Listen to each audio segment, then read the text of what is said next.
Yang ke-26 ini yaitu al-jihadu, yaitu berjihad ma'al kufari, terhadap orang-orang kafir. Tujuannya apa berjihad? Linusratid dini, yaitu untuk menolong agama. Berjihad, berperang melawan orang kafir.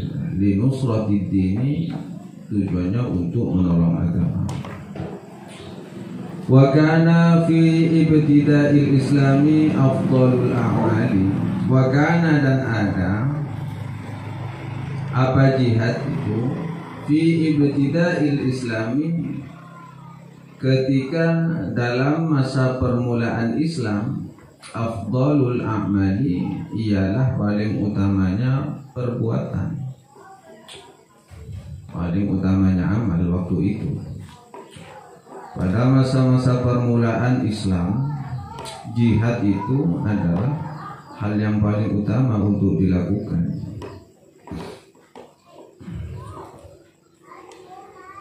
Qala Rasulullah sallallahu alaihi wasallam, qala, bersabda siapa Rasulullah sallallahu alaihi wasallam, Rasul amri al-Islam,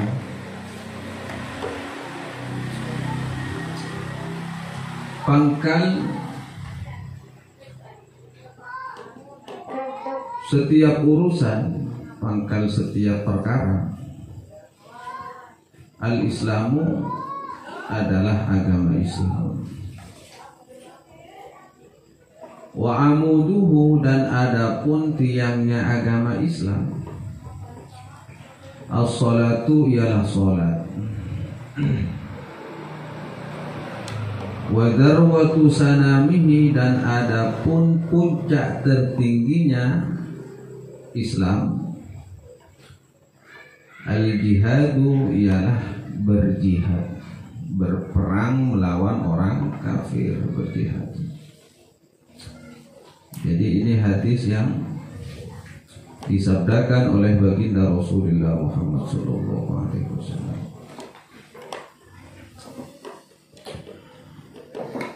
Wa ma'na hadzal hadis, dan adapun makna dari hadis ini, kama qalahu as-Suhaimi, sebagaimana qala yang berkatahu kepada makna hadis. As-Suhaimi, siapa? Imam As-Suhaimi. Artinya hadis ini apa? Aslu sya'nid dini an-nutqu bisyahadataini.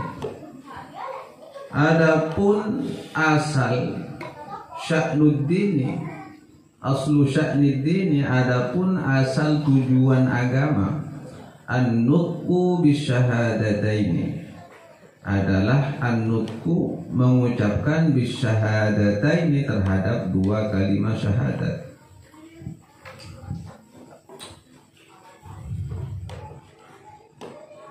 Ma'al id'ani li ma'nahuma, ma'al id'ani, yang disertai al-id'ani, meyakini, li ma'nahuma, terhadap makna keduanya syahadatain, meyakini kepada makna dua syahadat itu, yaitu yang pertama, syahadat yang pertama, asyhadu an la ilaha illallah. Syahadat yang kedua, wa asyhadu anna Muhammadan Rasulullah, itu disebut dua kalimat syahadat. Kalau kata Sunan Kalijogo, kalimat sodo, jimat kalimu sodo, jimat kalimat syahadat. Orang dulu beda pemahamannya dan keyakinannya dengan orang sekarang. Santri-santrinya Sunan Kalijogo dulu itu dikasih jimat kalimu sodo, itu dua kalimat syahadat, sakti semua langsung. Karena syahadat ini mampu menyelamatkan seseorang dari panasnya api neraka.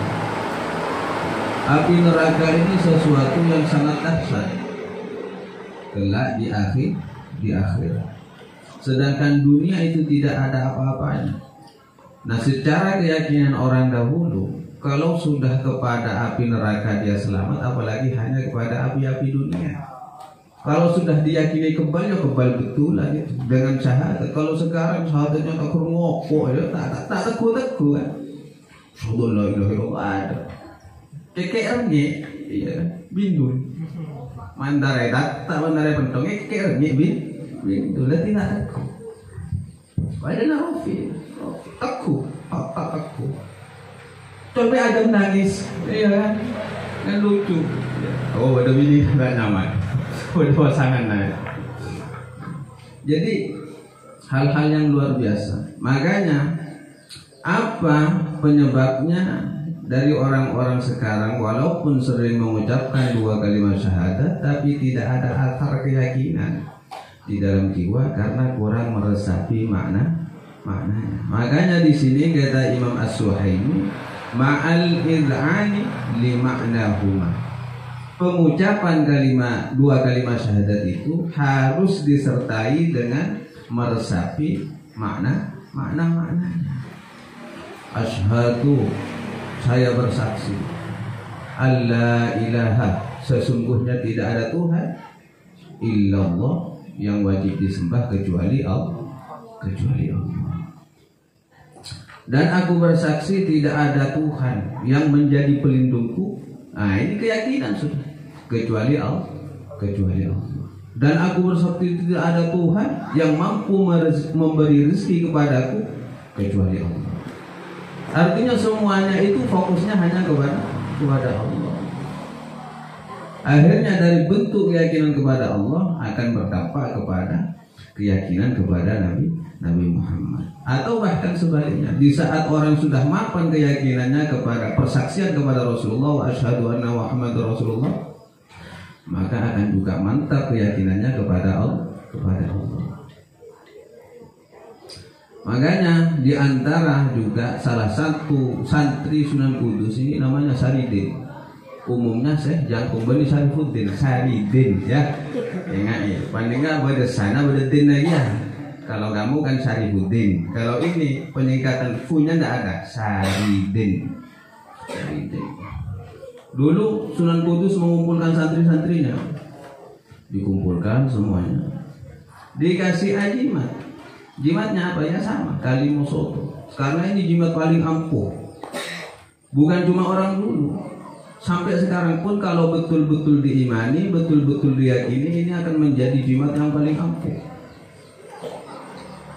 Semuanya disuruh menghafalkan kalimat syahadat sama Sunan Kudus. Ya termasuk Syekh Jangkung itu, Saridin itu.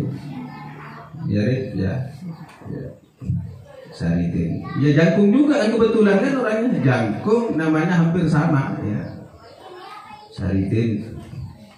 Semua dihafalkan. Ini hafalkan sampai besok, begitu menghadap saya keesokan harinya harus sudah hafal dengan pembuktian dengan keyakinan masing-masing. Kata Sunan Kudus begitu. Ini hebatnya ulama-ulama dulu begitu. Akhirnya singkat cerita, keesokan harinya semua santri Sunan Kudus sudah pada mukul. Dicoba satu persatu. Kamu asyhadu an la ilaha illallah wa asyhadu anna Muhammadar Rasulullah, dengan segala bentuk macam keyakinannya. Ada yang cuma sekedar saya bersaksi bahwa tidak ada Tuhan yang wajib disembah kecuali Allah, dan saya bersaksi bahwa sesungguhnya Nabi Muhammad adalah utusan Allah. Semuanya dicoba satu persatu dengan praktek dan keyakinan masing-masing. Apa yang tertanam di dalam jiwanya dengan dua kalimat syahadat. Terakhir Syarifuddin lah. Tapi Syekh Jangkung, masyhurnya kan Syekh Jangkung. Coba kamu, iya. Diam Saridin itu. Dia tidak menjawab apa. Sampai dibully sama teman-temannya. Saridin tak apal. Iya kan, Saridin tak apal. Kacau ini. Nah gitu. Kacau kamu. Padahal waktunya sudah dari kemarin kamu dikasih kesempatan untuk menghafalkan dua kalimat syahadat. Diam Saridin itu tetap nuntut. Akhirnya apa yang terjadi setelah agak lama sekarang? Saridin itu keluar dari musola dengan lari. Burka. Kaget teman-temannya itu. Buru, sangkuni gara-gara tak hafal, kabur. Ternyata kaburnya tuh langsung naik ke pohon kelapa sawit. Iya karena kebetulan agak sama. Orangnya jagung, nama hampir sama, dan profesinya juga sama. Apa naiknya? Benar ada punya ini loh. Ini ya Saridin. Naik ke atas kelapa. Sunan Kudus juga bingung. Dikiranya Saridin putus asa. Dan dia turun, diam Saridin di atas. Sampai santrinya, Den, kalau tidak hafal tidak apa-apa, Den. Iya, turun aja, Den. Turun, tidak apa-apa kalau pun tidak hafal. Ternyata apa yang terjadi? Saridin langsung loncat dari atas kelapa. Aduh, mati Saridin, bunuh diri Saridin, putus asa gara-gara tak hafal 2 kalimat syahadat. Tapi ternyata tidak usah berdiri, bangun Saridin, tidak mati. Akhirnya kaget, kok bisa begitu? Inilah pembuktian keyakinan saya kepada 2 kalimat syahadat. Kalau saya sudah meyakini tidak ada Tuhan yang mampu mematikan saya kecuali Allah, pasti. Ya kalau kata Allah saya mati, pasti mati. Kalau masih Allah menentukan saya hidup, loncat dari manapun saya tidak akan mati. Ini adalah bentuk keyakinan. Makanya kuat orang lambang. Kayak dia nyoba baik lakukan mas macam syahadat. Asal loncat. Tahu saya tak kerkabungan aja dari tas tahun potong ya. Saya potong. Ini nyoba. Silahkan. Kita tanggung jawab. Nah itulah syahadat. Makanya orang-orang dulu walaupun basmalah hanya bisa sekedar mengamalkan basmalah itu apa? Mantin aja, mustajabnya itu luar biasa. Bismillah. Sekarang baca Quran, berapa juz, doa, minta mobil, tak ada. Tak teka karena benar sekedar hanya di lisan saja. Makanya penekanannya Imam As-Suhaimi di dalam memaknai hadis ini mengungkapkan ini adalah ma'al id'ani li ma'nahuma, harus disertai dengan meyakini arti dari keduanya, kedua kalimat syahadat. Jadi mana syahadat mantap ongko. Asyhadu an apa aja. Oh, tahiyatul mubarakatuh. Sudah itu mau ngawan apa saya baca. Jadi itu waktu persapan kalian. Kalian itu betul-betul bermunajat kepada Allah. Di mana di saat itu sudah menjadi kewajiban membaca syahadat dalam sehari itu 9 berapa kali? Zuhur 2 kali, asar 2 kali, iya. Terus maghrib 2 kali. Isya 2 kali, subuh 1 kali. Berapa kali? 9 ya? Betul 9 ya? Ya 9, makanya 9 angka karamat. Yang saya boleh togel, kok boleh saya boleh togel lagu dan 9 angka keramat. Asal Zuhur 2, asar 2, maghrib 2, isya 2, subuh 1. 9 kali itu Allah mewajibkan di dalam pengucapan 2 kalimat syahadat. Itu betul-betul diresapi maknanya. Asyhadu an la ilaha illallah. Dan itu bagi ulama-ulama kita dulu itu sekali berdiasan itu ada tempatnya pengucapan itu. Tidak haram. Jadi anggota tubuh mulai zahir dan sampai batin itu ada pergerakannya. Tempatnya syahadat itu di mana? Maka orang-orang mana sampung ke Allah luar biasa. Jadi tidak tahu sabar itu. Seperti kalian meyakini dulu. Prosesnya masih panjang. Lalu fala yasihhu syai'un minal a'mali illa bil Islam. Fala yasihhu maka tidak sah, tidak diterima syai'un sesuatu apapun minal a'mali daripada amal-amal illa bil Islami kecuali dengan cara agama Islam, kecuali dengan Islam. Artinya perbuatan apapun dalam bentuk ibadah seperti apapun tidak akan pernah diterima oleh Allah kecuali orang itu ada sertifikat syahadataini, memiliki paspor, memiliki apa namanya ID card ya, kartu itu. Dua kalimat syahadat artinya bil islami dengan pengucapan dua kalimat syahadat. Jadi penting seperti ini. Walaupun hanya sekedar basa-basi asyhadu an la ilaha illallah wa asyhadu anna muhammadar rasulullah, itu sudah Islam sudah. Tapi untuk mencapai kesempurnaan iman itu harus menghayati secara pemaknaan dan diikuti dengan pengamalan. Baru itu bisa dikategorikan orang-orang yang beriman. Maka di sini setiap perbuatan apapun itu di luar Islam tidak diterima oleh Allah Subhanahu wa taala. Dalilnya sudah jelas di dalam Al-Qur'an. Wa may yabtaghi ghairal islami dinan falan yuqbala minhu.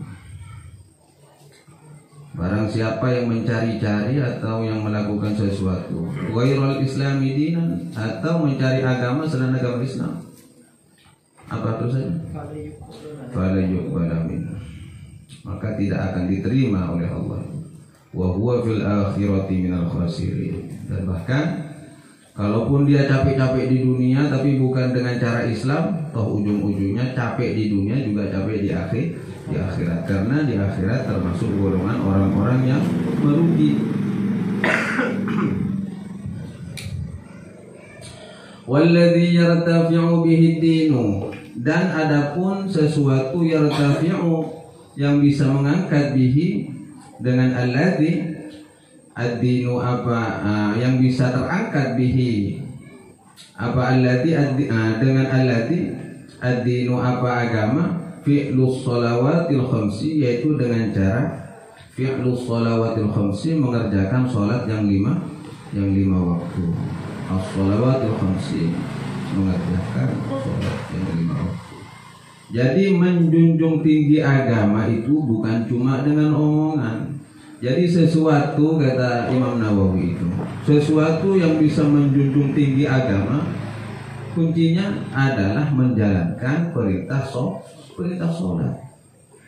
Makanya di dalam riwayat yang lain itu as-sholatu imaduddin, sholat itu adalah tiang agama.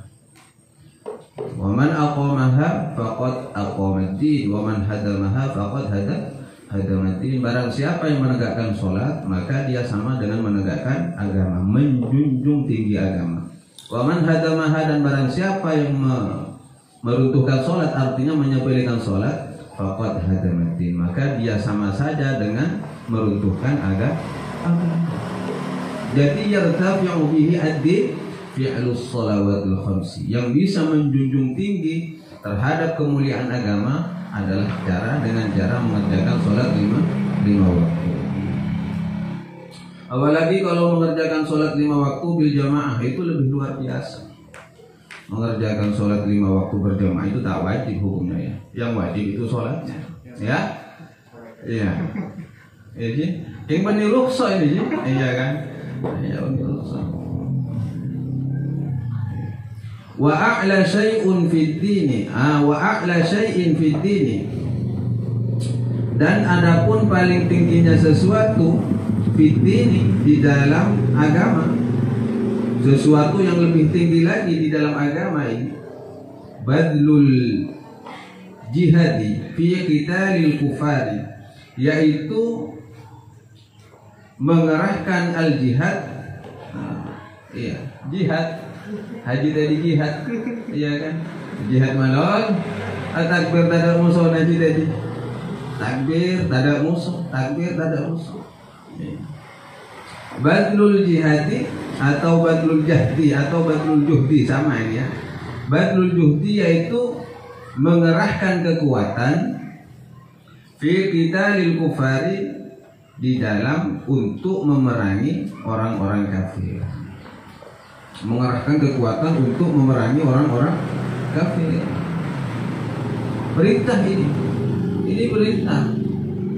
Jadi ada ayatnya di dalam Al-Quran, wa a'iddu lahum mastata'tum min quwwati wa min ribatil khairi turhibuna bihi aduwallahi wa aduwwakum. Kata mau nyari, ternyata yang perang ada yang itu. Wa'iddu, siapkanlah oleh kalian, mastata'tum, semampu kalian. Min quwwatin berupa kekuatan. Wa mir ribatil khayli termasuk diantaranya apa? Berlatih, berkuda dan memanah. Tujuannya apa? Turhibu nabihi, agar mampu menggetarkan bihi dengan kekuatan itu yang kalian miliki. Adu wallahi wa aduwakum, musuh-musuh Allah dan musuh-musuh kalian. Penting ya. Kekuatan-kekuatan perang itu ada perintahnya, ada anjurannya. Tapi bukan jadi teroris ya aja. Jadi teroris ya. Ada masa-masa yang disebut qitalul kufar itu, memerangi orang kafir itu ada ketentuannya, bukan pas gara-gara baca-baca seperti ini langsung tiba-tiba menyerang orang kafir. Takutnya hanya mengambil sebuah zahirnya ayat ya, ayat-ayat secara apa? Ya secara tekstualnya, waqtuluhum haitsu saqiftumuhum. Bunuhlah mereka di mana saja kamu ketemu dengan mereka. Parah kan? Nah, ini ayat-ayat yang sering dipakai teroris seperti ini. Waqtuluhum haitsu saqiftumuhum wa akhrijuhum min haitsu akhrajukum. Wa ma'na sanami, dan adapun makna as-sanam di atas itu kan ada hadis Rasulullah, Rasul amri al-islamu wa amuduhu as-shalah wa darwatu sanamihi al-jihad. Wa makna as-sanami fil asli, adapun arti sanam fil asli dalam makna aslinya, ma ialah sesuatu irtafa'a yang menonjol min dhahril jumal, di punggung onta, qurba unukihi, yang dekat dengan lehernya. Sanam itu artinya punuk. Tahu punuk ya? Iya, bonggol ya, punuk ya.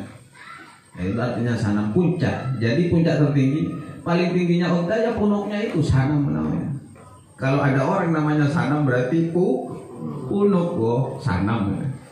Kalau ketemu nyanyian dia sanam, kan pada sanam-sanam, pokoknya dia pada MM malah sanam. Jadi makna aslinya sanam itu adalah sesuatu yang menonjol di punggung unta yang di dekat leher itu, ya punuk itu.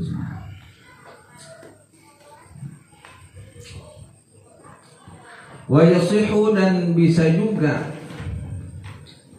dimaknai apa hadis. Wa yasihu, dan bisa juga ayyurada, dimaksudkan bil jihadi, dengan jihad, fil hadisi, di dalam hadis tadi itu, fil hadisi, di dalam hadis yang disebutkan oleh Rasulullah, mujahadatun nafsi, yaitu dengan berjihad melawan nafsu. Mujahadatun nafsi, berjihad melawan hawa nafsu. Jihadun nafsi namanya itu. Bagaimana cara jihadun nafsi? Maksudnya bi ayyakufaha anis syahwati, bi'an, dengan cara yakufa, menundukkan hal kepada nafsu, anis syahwati, dari kesenangan syahwat, wa yamna'u, dan mencegah ha terhadap nafsu, anil istirsali fil ladzati, anil istirsali, dari keterbuayan, fil ladzati, di dalam kelezatan. Artinya di sini kelezatan yang mamnu'un syar'an, yang mamnu', yang dilarang oleh syarak. Wa yalzamu, dan hendaknya mengharuskan ha kepada nafsu, fi'lul awamiri, dengan mengerjakan perintah-perintah Allah, wajtinabil manahi, dan menjauhi larangan-larangan Allah. Wa hadza, dan adapun ini, huwal jihadul akbaru, adalah jihad yang terbesar. Wa hadza huwal jihadul akbar, dan inilah jihad al-akbaru, yang paling besar. Kalau cuma perang sama orang kafir sama ini bukan jihad besar. Dendam bisa menjadi alasan jihad. Tentang pribadi, wah, awas lo ketemu medan pertempuran gua bantai, kan begitu. Tapi kalau sudah berperang melawan hawa nafsu yang ada di dalam diri sendiri, itu yang susah. Wahuwa, dan adapun mujahadatun nafsi, jihad melawan diri sendiri, melawan nafsu, afdalu, ialah lebih utama, min jihadil kufari, ketimbang berjihad, berperang melawan orang-orang kafir. Ini yang paling berat. Makanya saya takrimi bagi kitab ini karena biar kalian paham. Ternyata di dalam di dalam jiwa kita itu nafsu itu memiliki 7 martabat, sab'a maratiba. Ini yang harus diperangi agar menjadi manusia yang ta'atan lillah, yang senantiasa taat kepada Allah Subhanahu wa taala. Ini kitab Tanwirul Qulub ini, fi muamalati 'allamil ghuyub, karya Syekh Muhammad Amin Al-Kurdi Al-Irbili, di antara silsilah keturunan Syekh Bahauddin An-Naqsabandi, pendiri Thariqah Naqsabandiyah. Saya kutip ini biar paham apa sih mujahadatun nafsi itu. Jadi kata Syekh Amin Al-Kurdi ini, i'lam anna ma'rifatan nafsi amrun muhimun li kulli fardin min afradil insan, li anna man arafa nafsahu faqad arafa rabbahu. Ketahuilah, kata Syekh Amin Al-Kurdi, sesungguhnya mengenal diri sendiri, amrun muhimun, itu adalah perkara yang sangat penting. Li kulli fardin min afradil insan, bagi setiap-tiap manusia, siapapun penting itu. Kenapa demikian? Li'anna man arafa nafsahu faqad arafa rabbahu. Karena bagi orang yang sudah kenal kepada dirinya, maka dia pasti akan kenal kepada Tuhannya. Ini fungsinya kepada syahadat tadi itu lagi. Mungkin awalnya syahadat hanya bilisan, tapi pada akhirnya di saat betul-betul meresapi makna yang terkandung dari syahadat, maka akan menjadi syahadat bil janan, dengan rasa, dengan jiwa. Harapannya seperti itu. Artinya man arafa nafsahu bil dhulli wal ajzi wal dha'fi bil fana, arafa rabbahu bil izzi wal qudrati wal baqa. Artinya barang siapa yang menyadari bahwa dirinya adalah lemah, ajuz, tak punya kuasa, fana, juga tidak akan kekal, arafa rabbahu, pasti dia akan menyadari bahwa Tuhannya itu maha kuasa, izzi, maha berkuasa, wal qudrat, dan memiliki kemampuan Allah itu, wal baqa, dan maha kekal. Pasti menyadari, melihat dari lingkungan sekitar, oh ternyata orang-orang banyak mati, tapi tidak ada ceritanya dari dulu pernah dengar Tuhan mati, tidak ada, dari dulu. Pengenalan itu namanya. Itu persamaan dari sebuah syahadat. Makanya kalau sudah paham Allah itu maha kekal, ketika mengucapkan asyhadu, saya bersaksi Allah tidak ada ilaha Tuhan illallah kecuali Allah, mulai dari semua akan tertancap di dalam jiwa, sehingga pengucapan la ilaha illallah itu akan sempurna secara lisan, secara janan, secara hati, dan juga secara arkan, anggota. Akan pengucapannya sempurna semuanya. Jadi pengucapannya itu bukan cuma secara lisan, tapi juga dengan secara hati. Selain daripada itu, ini yang harus bagaimana caranya untuk mencapai hal-hal yang seperti ini? Ya harus dipahami dulu. Ternyata di dalam jiwa kita itu ada beberapa maratibun nafs yang perlu diperangi. Yang pertama, an-nafsul ammarah, yaitu pertama nafsu ammarah.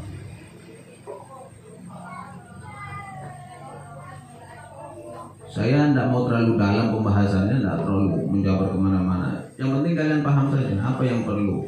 Daripada sibuk ngurusi orang lain, kan mending sibuk ngurusi diri sendiri. Bagaimana agar menjadi hamba yang istimewa di hadapan Allah Subhanahu wa taala.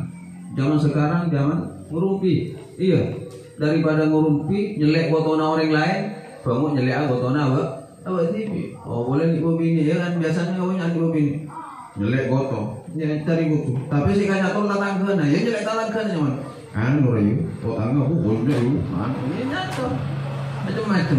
Padahal otang-otang apa TV tak ingat. Padahal lawan TV punya otang lagi ya. Ngatur kesalahan orang, padahal lawan TV salah lagi. Daripada sibuk hal yang seperti itu, atau pada akhirnya karena kita akan mati semua. Dan setiap nafsu, setiap jiwa itu akan dipintai pertanggungjawaban di hadapan Allah. Yang penting kita siap-siap, tidak usah ngurusin, siap diri sendiri, agar menjadi hamba yang ketika dibangkitkan oleh Allah kelak di hari akhirat itu menjadi hamba yang salim, yang selamat. Yang pertama ini nafsul amarah ya. Nafsul amarah. Apa nafsu amarah itu? Allati tamilu ila tabi'atil badaniyah, yaitu nafsu yang condong kepada tabiat badaniyah. Nafsu yang condong kepada tabiat-tabiat badan saja. Yang tujuannya hanya memerintah kepada kelezatan-kelezatan syahwat yang dilarang, kelezatan-kelezatan syahwat yang dilarang oleh syariat. Itu nafsu amarah. Makanya di juz 13 itu Allah itu berfirman, wa ma ubarri'u nafsi innan nafsa la'ammaratun bisu. Karena amarah, nafsu amarah itu amarah bisu, pasti condongnya dia menyuruhnya, menyeretnya kepada sesuatu yang buruk, yang jauh dari ridha Allah Subhanahu wa ta'ala. Maksudnya apa? Tajdzibul qalba ilal jihatis sufliyah, menarik kepada kondisi hati ke arah-arah yang hina. Artinya apa arah-arah yang hina? Di antaranya kiber, sombong, ya kan? Kalau sudah menarik hati ke dalam apa? Ke arah kehinaan itu seperti apa contohnya? Sombong, wal hirsi, ambisi, wasyahwat, ya syahwat itu kelezatan-kelezatan yang tidak ada manfaatnya itu dalam agama, bahkan yang dilarang oleh Allah Subhanahu wa ta'ala. Hasud, dengki, ghadab, apa? Membulan, ngosok sama nama-nama, muntah jalan orang ngosok, ya kan? Muntah diprioritaskan ngosok. Oh, ini kau baca bulan ini ada, mak bisa orang lain. Iya, ghadab itu namanya. Ngambulan, ngosokan. Itu tanda-tanda penyakit hati. Dan tanda-tanda bahwa orang itu masih dalam nafsu amarah tingkatannya, ya bisa dilihat dari ini. Sombong, hirs, apa? Ambisi, terus dengki, terus ngosokan, ngambulan, wal bukhli, cerek, marah. Siapa dia ibadah si cerek-cerek lah. Kareng ngocak, oh nafsu amarah berarti kan. Enggak hina amar keman, cerek-cerek. Bakhil itu diantara bagian bisikan nafsu amarah. Wal haqdi, dendam. Jadi orang yang memiliki di dalam hatinya masih memiliki dendam, itu berarti nafsunya masih nafsu amarah. Levelnya masih level amarah namanya. Wa hadhil martabah la ghalabun nufus qabla al-mujahid. Biasanya level ini, peringkat ini, tingkat ini adalah memang mayoritas yang menimpa kepada manusia sebelum dilatih jiwa. Ya benar. Bahwa menceraikan malah dengkian, ngambulan, ngosokan, dendaman, ambisi, takabur, sombong dan sama macam sudah komplit bawaan. Tapi memang ada nafsu-nafsu yang sudah dirahmati oleh Allah Subhanahu wa ta'ala. Illa ma rahima rabbi, kan di Al-Quran begitu. Wa ma ubarri'u nafsi innan nafsa la'ammaratun bisu'i illa ma rahima rabbi. Ada nafsu yang mendapat rahmat dari Allah Subhanahu wa ta'ala. Yang kedua nafsul lawamah. Yang pertama nafsu amarah, yang kedua nafsul lawamah. Ini perlu diperangi. Nafsu lawamah itu adalah nafsu yang terang menyinari kepada hati, sudah mulai terang menyinari kepada hati. Tapi kadang-kala dia taat, kadang-kadang dia bermaksiat kadang-kadang. Nafsul lawamah seperti itu.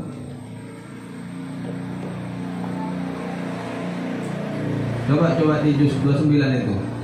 Nafsul lawamah ayahsabul insanu allan najma'a idhama. Apa ayatnya? Coba. Orang takbir. Masa? Berapa? Hah? Buka Qurannya buka. Beda nakrin. Iya. Saya kan baca tak banyak nyator hadis karena di sini biasanya penghafal Quran bukan penghafal hadis ya. Iya. Lawamah, pokoknya lawamah aja.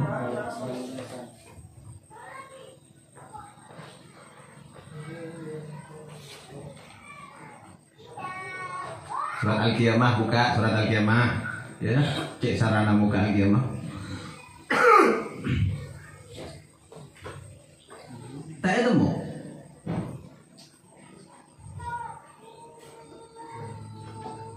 Di atas ayat di atas la uqsimu bi yaumil qiyamah.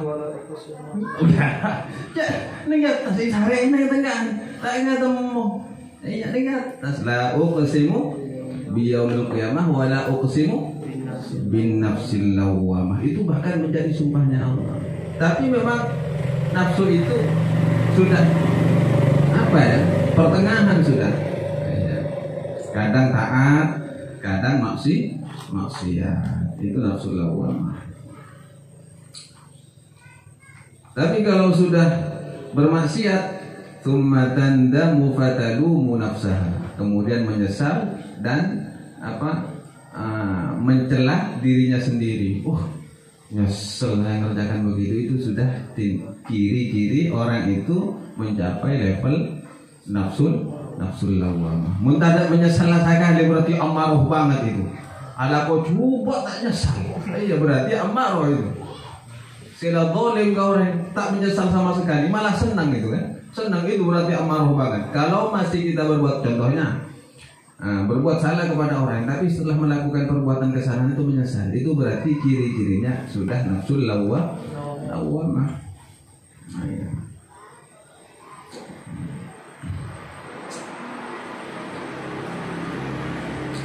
Yang ketiga langsung saja. An-nafsul mutmainnah, yang ketiga yaitu nafsul mutmainnah. Nafsul mutmainnah ini menduduki peringkat yang ketiga. Nafsul mutmainnah ini adalah nafsu yang bersinar terang dengan cahaya hati sehingga kosong dari sifat-sifat tercela. Nafsul mutmainnah itu adalah nafsu yang bersinar dengan cahaya hati sehingga dari sifat-sifat ini kosong dari sifat-sifat tercela. Mutmainnah anteng.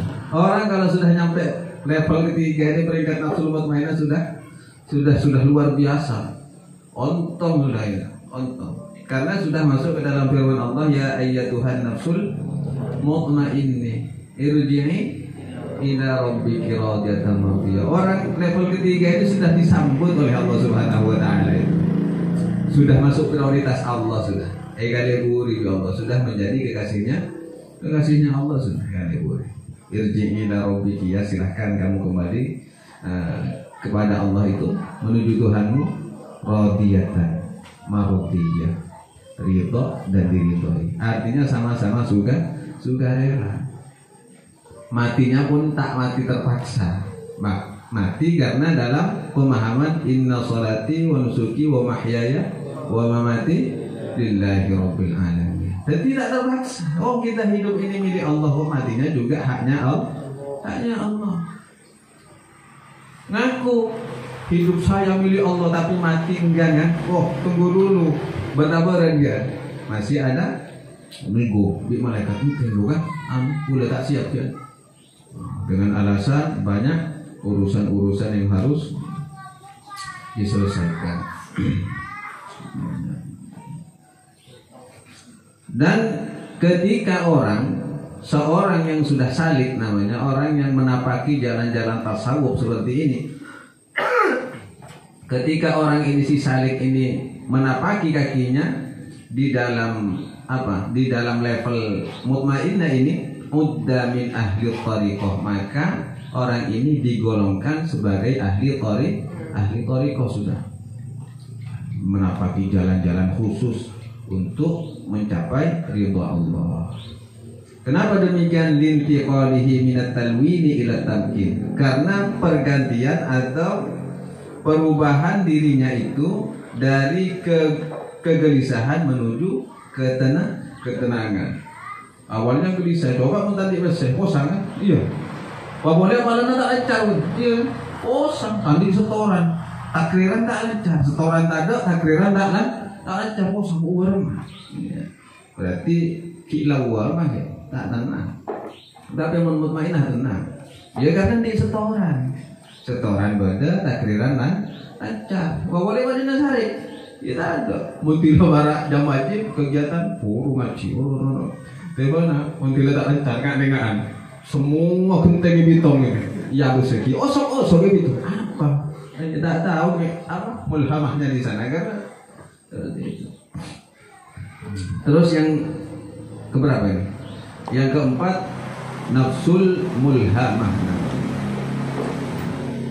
Setelah nafsul mutmainnah namanya nafsul mutmainnah mulhamah.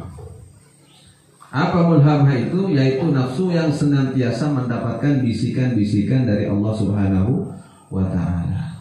Konspirasi positif. Kalau bahasanya kan begitu. Konspirasi. Ilham kan dari Allah kan konspirasi positif. Tapi dari setan kan konspirasi negatif.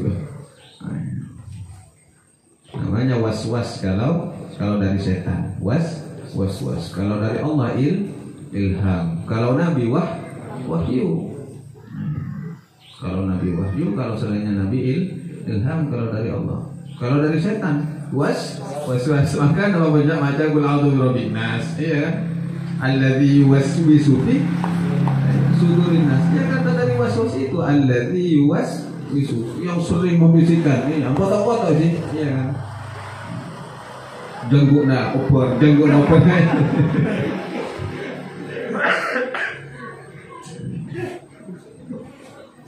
Itu namanya nafsul mulhamah. Dan biasanya orang yang seperti ini akan memiliki ciri seperti apa? Ada cirinya. Orang-orang yang sudah mencapai maqamul hamah ini, yaitu memiliki sifat tawadhu. Tahu tawadhu kan ya? Adab asor menjanori matura. Tawadhu. Tak mau ngarya. Takwa matuwah. Teka alim takwa matuwah. Ayo, Bu udah tahu ilmu lagi? Tidak ada tak ngaruh. Iki. Jadi orang alim itu pas bukan langsung memberikan fatwa, tidak seperti itu. Walaupun diminta, kata Imam Nawawi, ya harus dipikir dulu, harus ihtiyat, harus berhati-hati di dalam memberikan fatwa. Jadi orang-orang yang memiliki nafsul mulhamah itu sikapnya tawadhu. Yang kedua qanaah, neriman, nerima apa adanya, itu qanaah namanya. Pada nasi bubuk kan nasi bubuk, pada nasi jagung kan nasi jagung, ya kan. Pada hamburger kan hamburger. Pokoknya nerima apa adanya. Pada namanya kan. Pada dua coy karena pada amplopan, iya. Tadi udah bukan diterima. Enggak namanya qanaah, nerima apa adanya. Karena sudah inspirasi keimanan atau konspirasi keimanan sudah terus tertanam di dalam diri. Terus as-sakhawah, orang-orang ciri-ciri orang yang sudah mencapai makom itu, level al-mulhamah itu sakhawah, dermawan biasanya. Apa beri? Lah beri. Mun tadi beri ke tangan. Kotor. Kuliah, terabri omano. Iya. Mun bari kinja, kotor mun beri. Terrek orang kayak mun beri kotor. Iya. Mun bara lari ya malu si nang atas padahal apa al-yadul ulya khairun min yadis sufla. Tangan yang di atas itu lebih bagus daripada tangan yang di bawah. Nang atas sih tangan ngaji, nang ngaji. Jadi gogo melolo ini. Wani ngawas tangan yang di atas lebih baik daripada tangan munaudu awas atas. Allah ada. Mendingan lagi ya.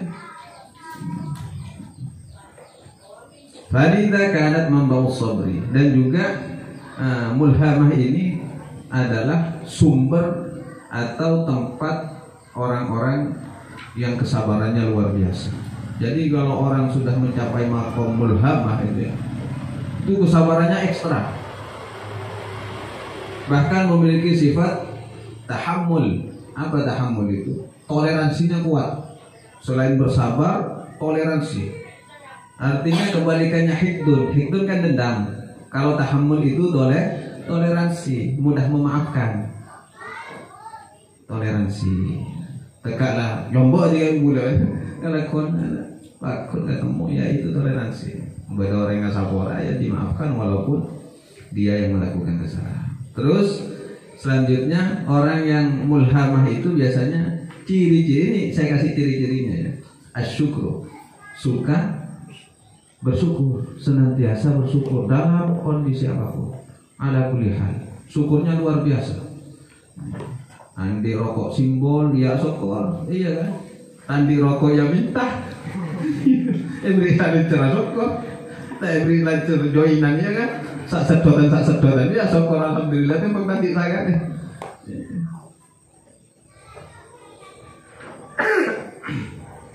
Makanya orang-orang seperti ini luar biasa sudah. Berarti kalau ketemu dengan orang yang seperti ini bukan cuma tenang kehidupannya tidak galau, terus dia masih bisa bersyukur, masih bisa berbagi dalam segala kondisi baik suka maupun duka, terus tidak pernah dendam, memiliki sifat toleransi. Berarti ini ciri-ciri orang yang sudah mencapai level mulhamah. Ini sudah nafsu-nafsu yang mendapat rahmat dari Allah Subhanahu wa taala. Luar biasa. Didolimi orang alhamdulillah, ditipu orang alhamdulillah. Terus yang kelima an-nafsur radiyah, yaitu nafsu yang ridho, rela. Allati radiyat anillahi ta'ala, yaitu jiwa yang senantiasa pasrah nerima terhadap apa yang menjadi ketentuan Allah Subhanahu wa taala. Apapun menjadi ketentuan, tidak pernah ngeluh kepada Allah Subhanahu wa taala. Dikasih ujian begini tidak pernah ngeluh, ya Allah, kapan ujian ini mau selesai? Tidak pernah ngeluh begitu. Diam saja, dijalani saja. Apa yang menjadi ketentuan Allah itu dijalani saja tanpa ada mengeluh.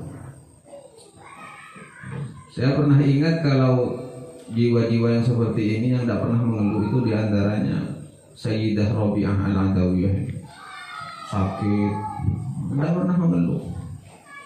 Bajunya sobek, mau makan malam-malam itu tiba-tiba lampu teploknya ditendang kucing mati. Masa mau makan gelap-gelapannya, akhirnya tidak jadi makan. Tidak ada keluhan sama sekali.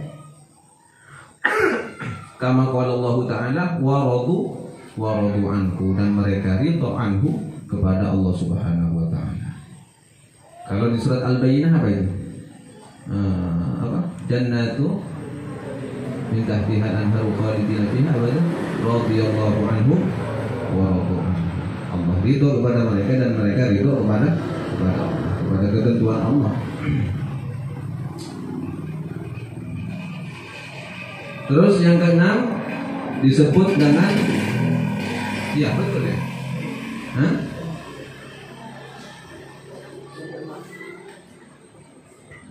Yang keenam nafsul mardiyah. Apa mardiyah itu? Nafsu jiwa yang sudah diridhoi oleh Allah Subhanahu wa taala. Kalau tadi kan ridho kepada Allah, sekarang kebalikannya, Allah ridho kepada hamba-Nya. Mardiyah. Apa mardiyah itu? Allati radhiyallahu ta'ala anha, yaitu ridhonya Allah kepada nafsu tersebut.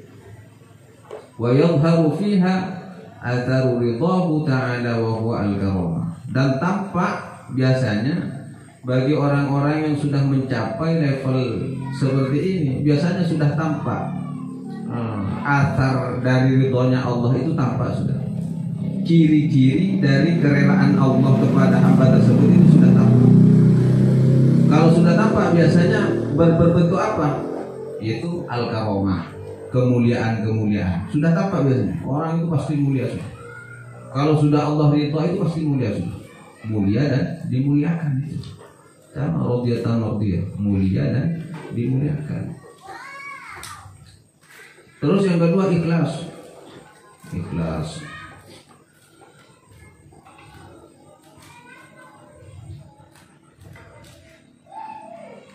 Nah, orang yang mencapai kepada makom seperti ini itu baru disebut ma'rifatullah, orang yang kenal kepada Allah, haqqa ma'rifati, sebenar-benarnya kenal kepada Allah Subhanahu wa taala. Ini luar biasa sudah. Dan bahkan bisa dikatakan sudah mencapai kepada makom hakikat. Secara pengenalan secara nyata kepada Allah Subhanahu wa taala. Tahu secara sadar mengabdinya kepada siapa. Dan bahkan kadang-kadang dia berbicara kepada manusia juga, orang-orang seperti ini yukhatabun nas, berbicara kepada manusia wa huwa anhum fi bu'din, tapi dia apa? Jiwanya itu jauh dari orang yang diajak ngomong itu. Kenapa demikian? Min syiddati ta'alluqihi bil haqqi ta'ala, karena dahsyatnya sambungan jiwanya itu terhadap Allah Subhanahu wa taala. Dia masih ngobrol biasa, bercanda, tapi itu hanya basa-basi. Makanya orang-orang seperti ini kadang itu khawarikul adat. Kadang dia ngobrol tapi nyeleneh omongannya, akhirnya tidak nyambung karena tidak ada sinkronisasi, tidak ada sinkron, tidak apa, tak nyambung antara jiwa dengan jasadnya, antara zahir dan batin tidak nyambung, mecah. Akhirnya ngomongnya ya ceplos-ceplos nggak jelas itu. Menjadi orang Madura apa sih?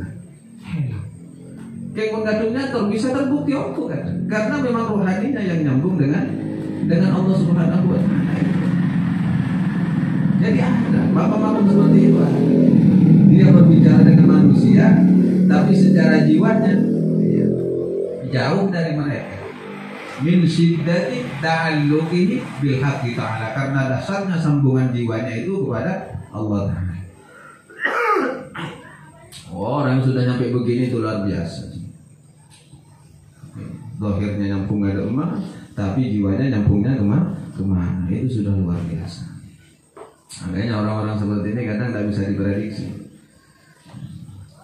Jangan pakai akal kalau sudah ngomong dengan orang seperti itu. Pakai jiwa sudah, pakai hati juga. Resapi saja. Apa maksudnya? Maksudnya apa? Terus yang ketujuh, an-nafsul kamilah, yaitu nafsul kamilah namanya.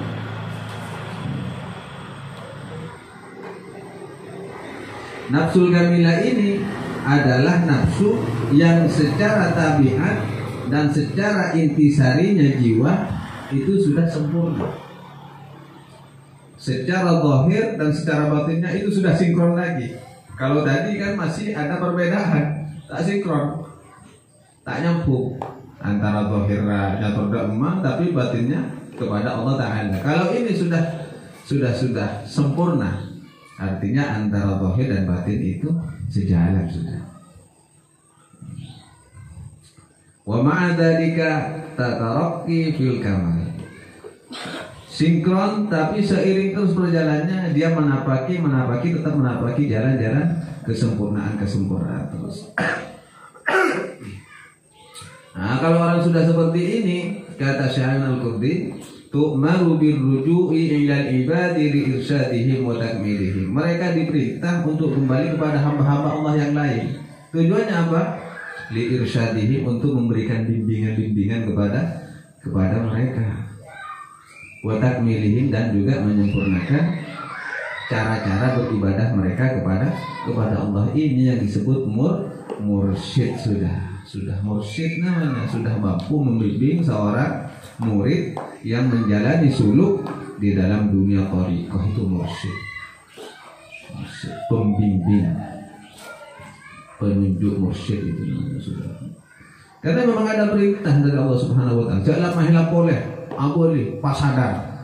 Ya pas sadar.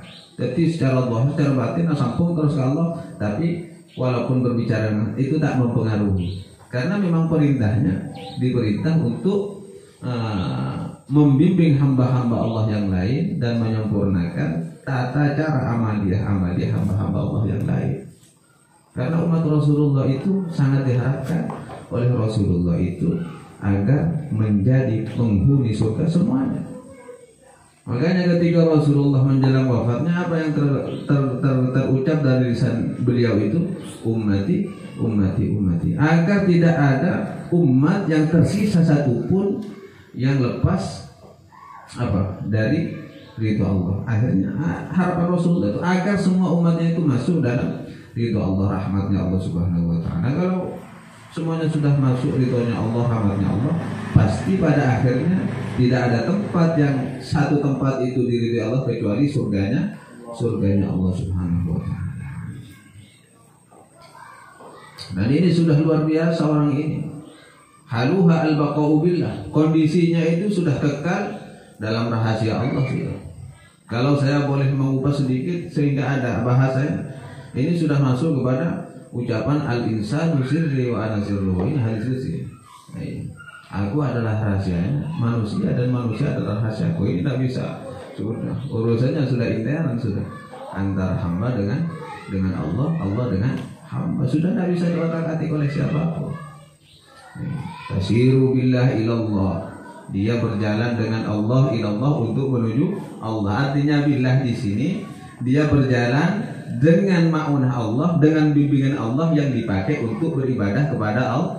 Tahu semuanya, coba kalian bisa ngaji. Siapa yang memberikan kekuatan itu? Allah kan? Kalau kekuatan kenikmatan ngaji itu kalian dicabut, mau bisa apa kalian? Nah, kalian itu diberi kekuatan beribadah kepada Allah, yang memberikan kekuatan itu Allah. Jadi makanya disyukuri. Makanya Rasulullah di dalam setiap ungkapan doanya setelah sholat itu, Allahumma a'inni ala zikrika wa syukrika wa husni ibadati. A'inni, ya Allah tolonglah saya ini, tolonglah hamba-Mu ini ala zikrika, untuk terus berzikir kepadamu, ingat kepadamu, wa syukrika, dan untuk terus bersyukur kepadamu, wa husni ibadatika, dan agar bisa mempersembahkan ibadah-ibadah terbaik untukmu ya Allah. Ini sudah. Karena semuanya atas. Makanya manusia itu gerakannya cuma la haula wala quwwata illa billah. Tidak ada upaya kekuatan kecuali dengan izin Allah. Tapi kalau banyak itu penjelasannya, al-insanu bitafkir wallahu bitadbir. Manusia punya rencana tapi Tuhan yang menentukan. Wa ma tadri nafsun madza taksibu ghadan wa ma tadri nafsun bi ayyi ardin tamut. Kamu tidak akan pernah tahu besok kamu akan melakukan apa, planningnya apa, kamu tidak akan pernah tahu. Kita punya rencana sekarang ini malam ini, sore besok mau potong rambut ini, Citedi besok rencananya kan mau cukur jenggotnya, plontos ya, tapi ternyata keesokan harinya eman, ya sudah keluar itu. Berarti ada kekuatan-kekuatan di balik itu semua. Bahkan wa ma tadri nafsun bi ayyi ardin tamut. Kamu sekali-kali tidak akan pernah tahu di daerah mana kamu akan mati. Membangun turun nama di atas kasur aja. Tapi karena ajal itu bisa kapan saja sesuai kehendak Allah. Sehingga orang-orang seperti ini sudah lingkupnya, geraknya, diamnya semuanya la haula wala quwwata illa billah. Makanya ungkapan di sini tasiru billahi ilallah wa tarji'u minallah ilallah. Wa tarji'u minallah, dia kembali dari Allah tapi tujuannya untuk Allah. Wah, ini bahasa-bahasa dalam semua tapi tidak perlu dikupas, bukan waktunya. Kalian itu biar paham. Yang penting di dalam jiwa itu ada hal-hal yang perlu kalian lawan, yaitu namanya jihadun nafsi. Sebagaimana yang disabdakan oleh Rasulullah, narji'u min jihadil asghar ila jihadil akbar. Kita pulang dari perang yang kecil menuju perang yang besar. Padahal waktu itu perang Badar paling besar ya. Oh iya. Sahabat tanya, ya Rasulullah, ini sudah paling besar, apakah akan ada perang yang paling besar lagi? Ada. Apa? Jihadun nafsi, yaitu mengalahkan hawa, berperang mengalahkan hawa nafsu. Ya semoga kita dibimbing oleh Allah Subhanahu wa taala, diberikan kekuatan sehingga nafsu-nafsu yang ada di dalam diri kita menjadi nafsu yang dirahmati oleh Allah Subhanahu wa taala, masuk ke dalam kelompok radhiyallahu anhum wa radu anhu, dzalika liman khasyya rabbah, menjadi hamba-hamba yang betul-betul takut khasyah secara sempurna di dalam menjalankan perintahnya kepada Allah Subhanahu wa taala. Ala hadhihi niyyah wa likulli niyatin salihah binatul qabul wal wusul wa husuli tamami kulli usul bi jahi sayyidir rasul Muhammad sallallahu alaihi wasallam. Al-Fatihah. Bismillahirrahmanirrahim. Iyyaka na'budu wa iyyaka nasta'in ihdinas siratal mustaqim. Ta'alihim wal maghdubi 'alaihim waladdallin. Rabbi tatabat addi khumsa mawanim wallahu a'lam. Assalamualaikum warahmatullahi wabarakatuh.